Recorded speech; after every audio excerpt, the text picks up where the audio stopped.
Hello दोस्तों, आप सबका स्वागत है मेरे इस चैनल में भानु जी के में। तो आज हम लोग जानने वाले हैं हाई कोर्ट से संबंधित कुछ 5 MCQs जो कि काफ़ी इम्पोर्टेंट रहने वाले हैं और आपके आने वाले एग्ज़ाम्स में काफ़ी काम आने वाले हैं। तो चलिए दोस्तों, इस वीडियो को शुरू करते हैं। तो अपना सबसे पहला क्वेश्चन है आज का, निम्नलिखित कथनों पर विचार कीजिए। तो यहाँ पे कुछ कथन यहाँ पे दिए गए हैं। यहाँ पे बता दूं आपको, 2 कथन है, ये पहला ये दूसरा। पहला कथन है, उच्च न्यायालय अनुच्छेद 226 के अंतर्गत केवल मौलिक अधिकारों के प्रवर्तन हेतु रिट जारी कर सकता है। दूसरा स्टेटमेंट दिया है आपका, उच्च न्यायालय की रिट अधिकारिता सर्वोच्च न्यायालय की तुलना में व्यापक है। तो पहले इसको प्रश्न को समझ लो। यहाँ पे इसमें दिया है पहले में, जो हाई कोर्ट होता है उसमें आर्टिकल 226 के अंतर्गत केवल जो फंडामेंटल राइट्स है उसके लिए रिट जारी कर सकता है। और दूसरा आपको दिया है, उच्च न्यायालय की रिट अधिकारिता सर्वोच्च न्यायालय की तुलना में व्यापक है। दूसरा हम बोल रहे हैं, जो हाई कोर्ट है वो रिट के मामले में सुप्रीम कोर्ट से भी बढ़कर है। तो चलिए दोस्तों, इस वीडियो का आंसर देखते हैं। तो इस वीडियो का आंसर रहेगा आपका बी, केवल 2।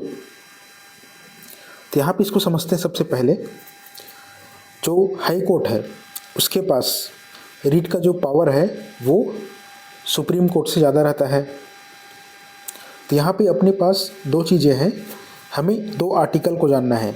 एक 226 है, एक है 32। तो 226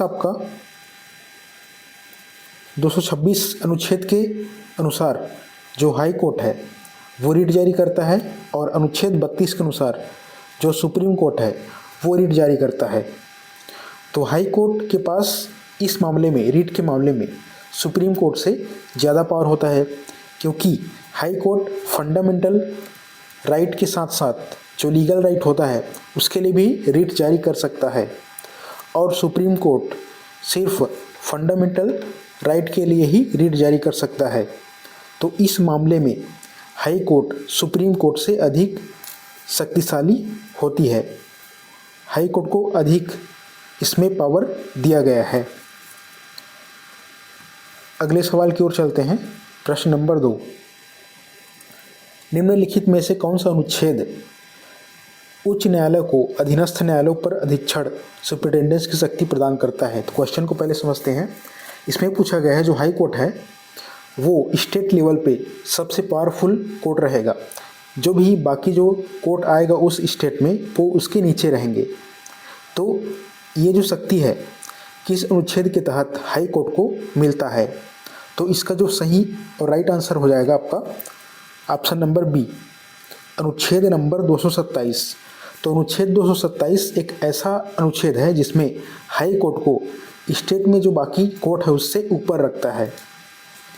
अब इसका कारण ये है कि एक सुप्रीम कोर्ट होना चाहिए, सुप्रीम मतलब जो पावरफुल होना चाहिए स्टेट लेवल पे, ताकि जो नीचे के लेवल पे कोर्ट में अगर किसी को न्याय ना मिल पाए तो वो उच्च न्यायालय हाई कोर्ट में जाकर वहाँ से जो न्याय है वो प्राप्त कर सके। तो चलिए दोस्तों, नेक्स्ट क्वेश्चन पे चलते हैं। क्वेश्चन नंबर 3, इसमें बोला गया है, उच्च न्यायालय के न्यायाधीश के स्थानांतरण के संबंध में निम्नलिखित में से कौन सा कथन सही है। तो यहाँ पे सही देखना है, राइट जो स्टेटमेंट है किसके संबंध में, जो हाई कोर्ट के जो जजेस हैं उसके ट्रांसफ़र के संबंध में। तो इसमें सबसे पहले ऑप्शन देखते हैं हम लोग। ऑप्शन ए है, राज्यपाल स्थानांतरण करता है। बी है, भारत के मुख्य न्यायाधीश की सलाह के बाद राष्ट्रपति स्थानांतरण करता है। सी दिया गया है, संसद स्थानांतरण करती है। डी है, सर्वोच्च न्यायालय स्वयं स्थानांतरण करता है। तो हाई कोर्ट के जजेस हैं उनके ट्रांसफ़र के मामले में किसके पास पावर होता है। तो इसका जो आंसर है आपका आंसर नंबर बी। तो इस मामले में राष्ट्रपति के पास पावर होता है कि वो ट्रांसफ़र कर सके। अब आइए इसको समझते हैं। उच्च न्यायालय में जो न्यायाधीश होते हैं उसकी नियुक्ति राष्ट्रपति करता है, लेकिन राष्ट्रपति अकेले निर्णय नहीं लेता कि वो ट्रांसफ़र किसका, मतलब ट्रांसफ़र करना है कि नहीं करना है। इसमें देखिए, और बाकी लोगों का भी सलाह लिया जाता है ट्रांसफ़र के मामले में। तो इसमें होता है जो भारत के मुख्य न्यायाधीश है CJI chief justice of India, उससे भी सलाह ली जाती है। और जो उस संबंधित राज्य के राज्यपाल है, गवर्नर है, उससे भी सलाह ली जाती है। और जो संबंधित उच्च न्यायालय के मुख्य न्यायाधीश है, उससे भी सलाह ली जाती है। तो यहाँ पे 3 लोगों से सलाह ली जाती है। एक तो हो गया उस राज्य के राज्यपाल से, दूसरा हो गया आपका चीफ जस्टिस ऑफ इंडिया से, और तीसरा आपका हो गया जिस हाई कोर्ट में ट्रांसफ़र होने वाला है जिस जज का, तो उसका जो मुख्य न्यायाधीश होगा, चीफ जस्टिस होगा, उससे सलाह ली जाती है। तो इन तीनों के सलाह के बाद ही जो राष्ट्रपति होता है वो किसी हाई कोर्ट के जज का ट्रांसफ़र करता है। ठीक है दोस्तों, आगे चलते हैं। क्वेश्चन नंबर 4, इसमें लिखा है उच्च न्यायालय के कोर्ट ऑफ रिकॉर्ड अभिलेख न्यायालय होने का तात्पर्य क्या है। तो यहाँ पे अभिलेख न्यायालय कोर्ट ऑफ रिकॉर्ड के बारे में बोला गया है। सबसे पहले इसमें स्टेटमेंट्स देख लेते हैं। इसमें पहला स्टेटमेंट दिया है, इसके निर्णय स्थायी होते हैं। दूसरा है, इसे अवमानना के लिए दंड देने की शक्ति प्राप्त है। उसके बाद है तीसरा दिया है, 3 स्टेटमेंट है, इसके सभी निर्णयों के विरुद्ध अपील नहीं की जा सकती। तो यहाँ आप देखिए कोर्ट ऑफ रिकॉर्ड अभिलेख न्यायालय क्या होता है उसको समझ लेते हैं। जो अभिलेख न्यायालय हाई कोर्ट होता है वो एक अभिलेख न्यायालय का उदाहरण है। इसका मतलब क्या है, जब हाई कोर्ट कुछ निर्णय लेता है किसी केस में या कुछ खुद से, तो एक भविष्य के लिए वो एक जो जजमेंट होता है वो एक उदाहरण बन जाता है, एग्जाम्पल हो जाता है कि जब बाद में जो सेम केस आएगा, सेम कंडीशन बनेगा, तो उसका हम लोग एग्जाम्पल लेके जजमेंट कर सके। मतलब एक तरीके से बेस बन जाता है वो किसी भी निर्णय के लिए, ताकि भविष्य में काम आ सके, उसको बोलते हैं अभिलेख। तो इसमें जो आपका आंसर रहेगा, क्वेश्चन नंबर 4 का ए रहेगा। केवल 1 और 2 इसके निर्णय स्थायी होते हैं, मतलब परमानेंट हो जाते हैं।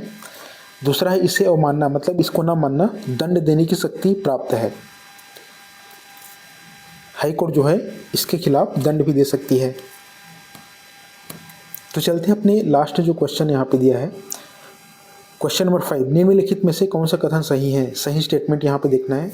ए दिया है, प्रत्येक केंद्र शासित प्रदेश का अपना अलग उच्च न्यायालय होना अनिवार्य है।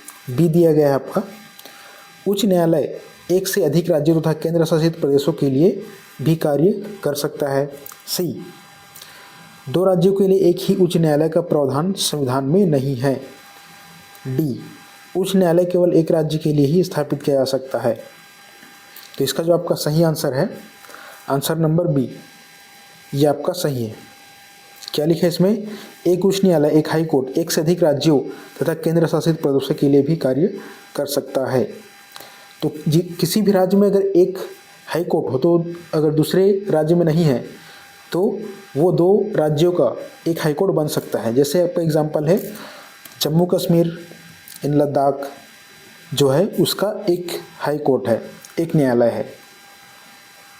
ठीक है दोस्तों, और उसके बाद एक और एग्जांपल भी है, पंजाब हरियाणा का भी एक ही आपका हाई कोर्ट है।